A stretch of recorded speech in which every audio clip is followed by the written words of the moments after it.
How do I explain League to someone who hasn't already experienced it? There's a scorpion made of crystals, and he can fight against a blood mage who's definitely not a vampire. There's pirates, ninjas, and a lady who's replaced her legs with swords, all fighting. There's more champions in this game than Gen 1 Pokemon, each with completely unique kits. If you're playing the Space Octopus, stay behind your team and shoot lasers at the purple unicorn, but stay as far away from the knife cat as possible. My name's Joel, I make games for a living, and on today's episode of GBU Reviews, I want to talk to you about something called design pillars as we break down League of Legends in our sections, creating design pillars and balancing a game for over a decade. When systems fail first principles, a change I would add to help push League towards one of its pillars. Apologies in advance if you don't know how League of Legends works, because I won't be going over the absolute basics in this review. But given that League has multiple spin-off games, fantasy music groups, and an award-winning TV show, I'm assuming that if you're watching this, you likely know of League and how it's played. Or you're my mom, in which case, hi mom!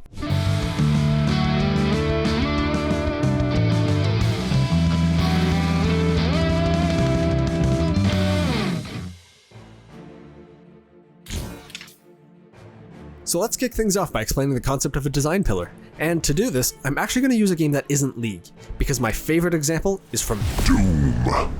Anyone who's played Doom 2016 is probably familiar with the phrase, push forward combat. It's an awesome tagline that the developers use for the game, but it's also the perfect example of a design pillar. Game pillars are simple words or sentences used to convey the core of a game to everyone on the team, and beyond in this case. Designers will often set up a document that looks something like this, which outlines the core pillars of a game, and deeper explanations for what each goal attempts to achieve. From there, every discipline can use the pillar to understand what they're building. What makes push forward combat such a great pillar is that it's super easy to conceptualize. When players are at their most vulnerable and low on health or out of ammo, they need to go kill an enemy with a melee attack or chainsaw to get what they need. Groovy. The enemy AI don't lead their shots well. They shoot where you are, so if you're stationary, you'll get hit far more than if you're running. The environment doesn't have a cover system, and the battlefields tend to be circular arenas, allowing players to easily move around while they fight the hordes of enemies. The League of Legends developers talk about a few concepts so frequently, I can essentially guarantee that those are part of the game's pillars.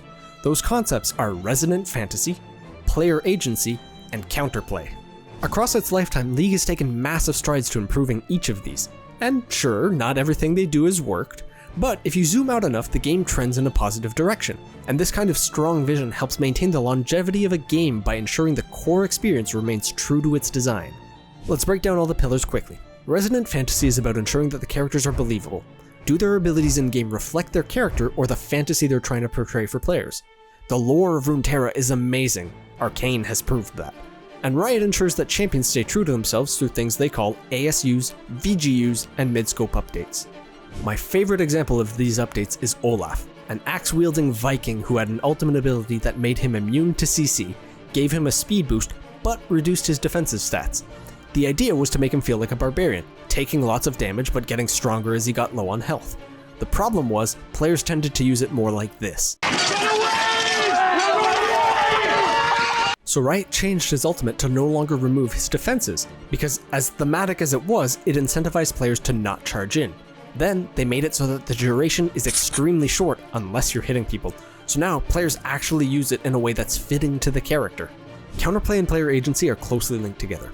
This champion is called Ezreal, and we'll use him to demonstrate both. Counterplay is about ensuring that every champion has a weakness that can be exploited. For Ezreal, his main ability travels in a line and deals damage the first thing it hits. So, by hiding behind minions or by having fancy feet, you can avoid most of his damage. Other weaknesses could be things like being weak in the early game, so your team needs to gang up on a character to make sure they never reach their endgame power. Even things like mana costs can be a weakness for a character. A mage, for example, is far less powerful if they can't cast spells. Player agency takes the other side of the coin. What can players do to win? When playing as Ezreal, I can try and position myself so there's nothing blocking my shots. I can also use the fact that I'm ranged to safely deal damage in fights. There's also decisions players need to make during a game, like what items to buy based on the game's state, which objectives do they prioritize, and where do they go on the map. Basically, these two pillars try to work together to ensure that at the start of the game, both teams have a chance to win. The other team will try and convince you otherwise. You can't resist us, Mr. Powers. You can't resist us, Mr. Powers. But if you understand the game well enough, you'll know all champions have a weakness to exploit, no matter how obscure. Margaret Thatcher naked on a cold day! Margaret Thatcher naked on a cold day. Then by correctly playing around your strengths and their weaknesses, you can explode their nexus.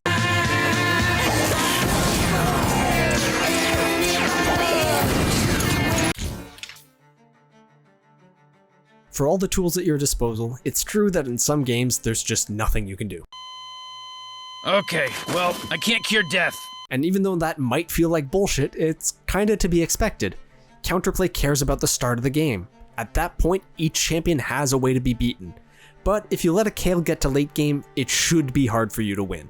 Player agency means that players have choices they can make to help win the game. So if an assassin has 10 kills, you kinda have to expect that they're going to kill you in 2 seconds. A fed carry should also be allowed to buy defensive items and survive your damage while killing you. But trust me, I know how painful it can be when a game gets out of your control.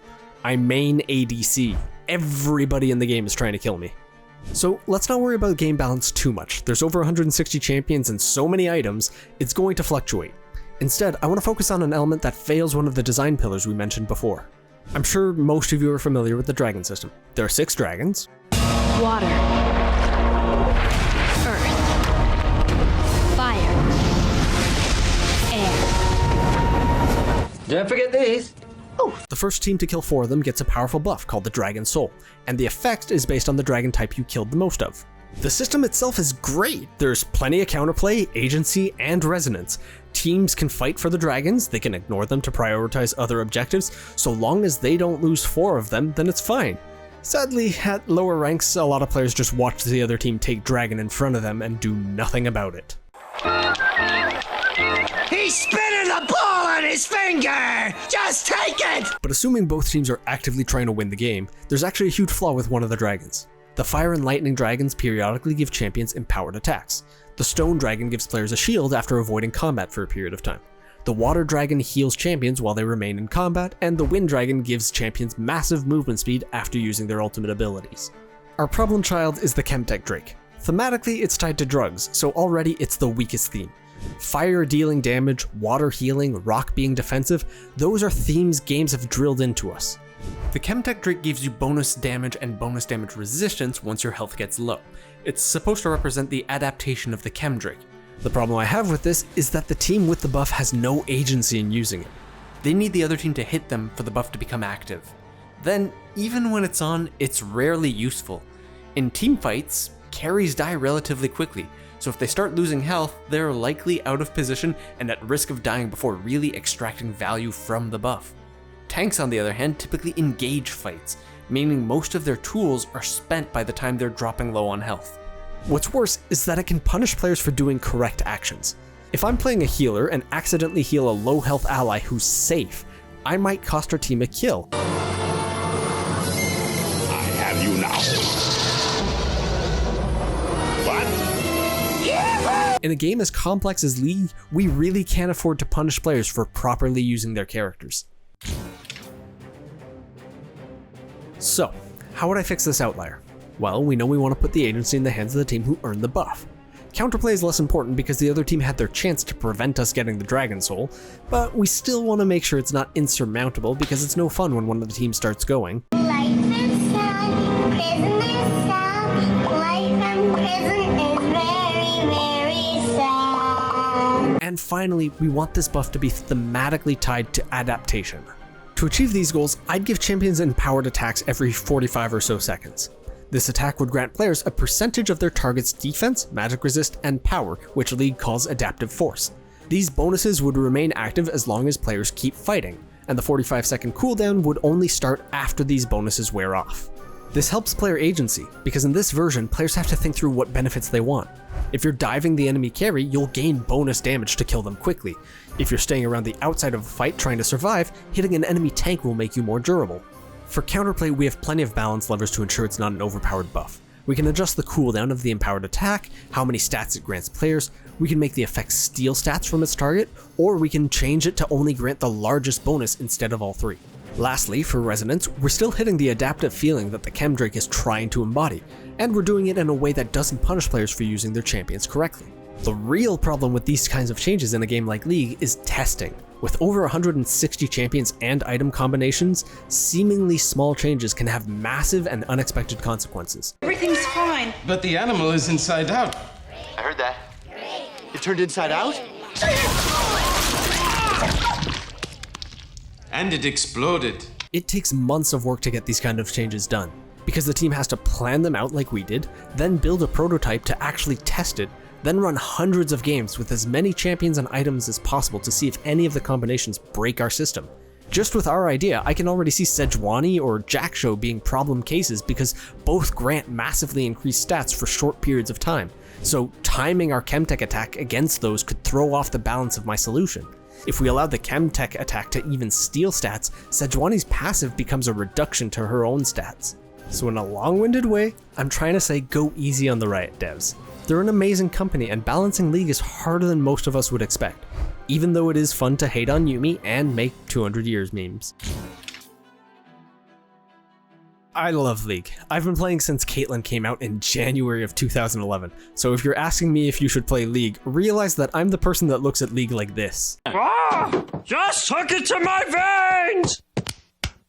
The core gameplay is just so enjoyable to me. Don't get me wrong, there's plenty of bullshit in the game like Fizz, and I was real sad when they took out the 3v3 map, or anytime Nexus Blitz isn't in rotation. But Riot has stepped it up this year and committed to more fun game modes like Arena. There's also a lot of other things I'd change about the game, like making the items have sharper identities rather than being so general purpose that almost every item ends up with ability haste. But, like I said, Riot is constantly making changes to improve the game. And they've already announced that they're removing mythic items, which means the system is due for an overhaul. So I decided to avoid items as the topic for this episode. If a MOBA isn't your type of game, but you enjoyed Arcane, there's so many other options worth diving into. I've played Legends of Runeterra, the Rune King, and Convergence. All of them are amazing in their own rights. There's something in the League universe for every type of player. So however you choose to do it, I would suggest exploring Runeterra, because then you'll join us in going, I've seen angry trees, dark alleyways, binge watched a show, K-pop metal phase, and I think to myself, Riot's wonderful worlds.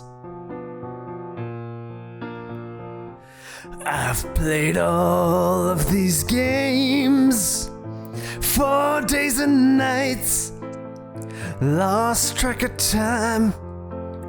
Soon I can fight, and I think to myself,